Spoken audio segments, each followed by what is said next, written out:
magandang gabi po. Ano pong pangalan po niyo? Lisa. Full name po, tita. Lisa Taylor. So, ilang taon na po ba kayo dito? 44. 44 na po. So, ilang taon na po kayo kasal? Bali, hindi ako kasi. Hindi po kayo kasal. So, So, doon lang po kayo. Pero ilan po yung anak po niyo? Isa po. Sino po? Ito. Isa po. Sige po.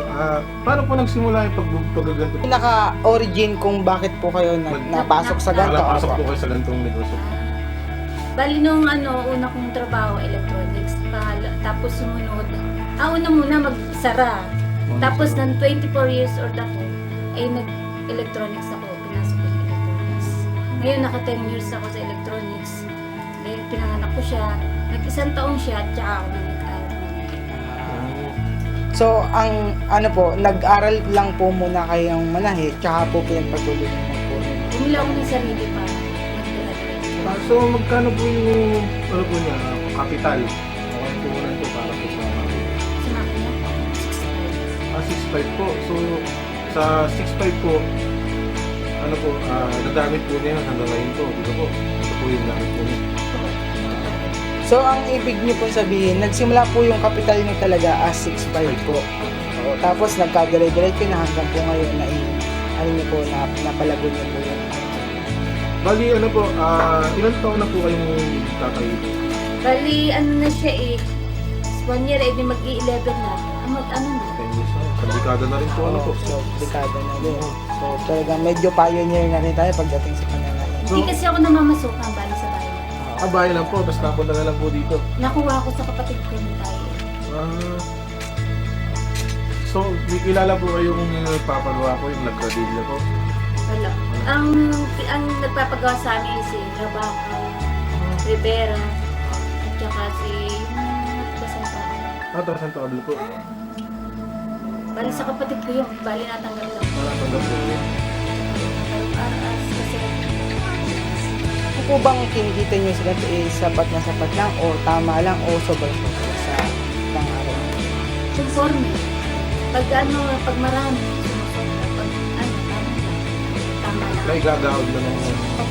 Pero may times naman po na wala po kayong Ay, ganito. nadating din yun, pero kailangan ka talaga mag-iingat.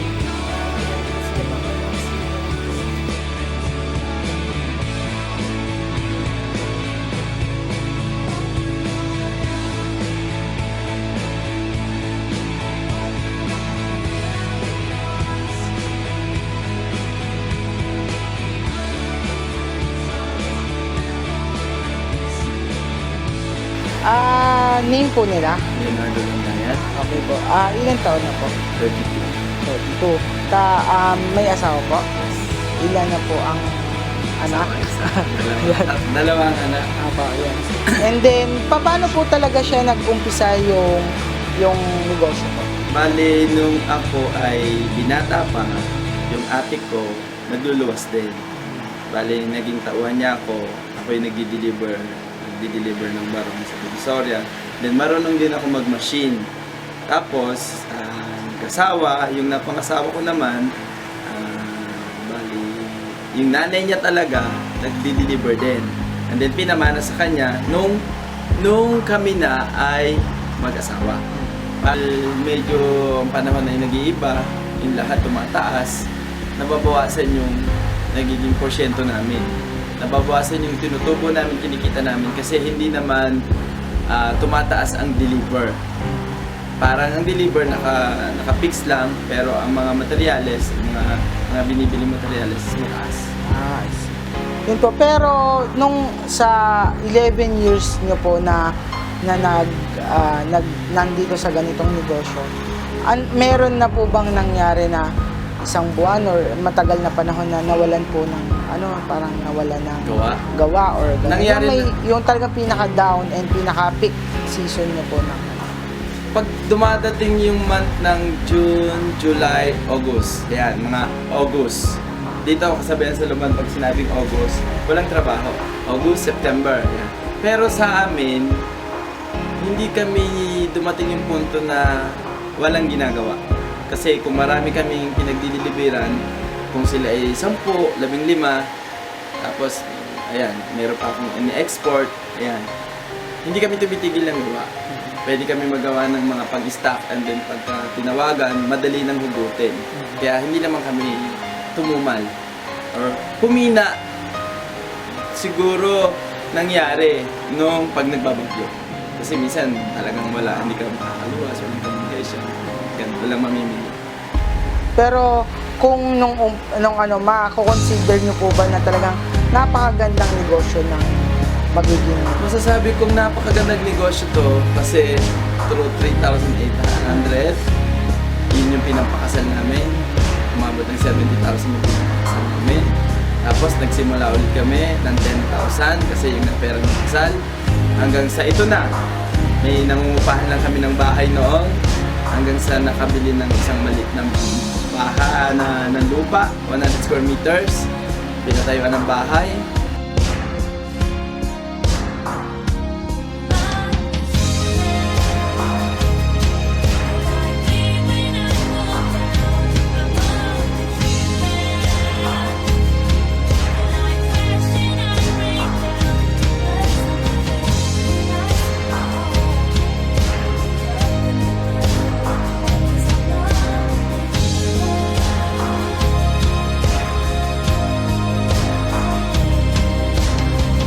Ano pong full name po niya? Full name. So, Tabiki, ilan taon na po kayo? Ito na po. So, ilan taon na po kayong kasal?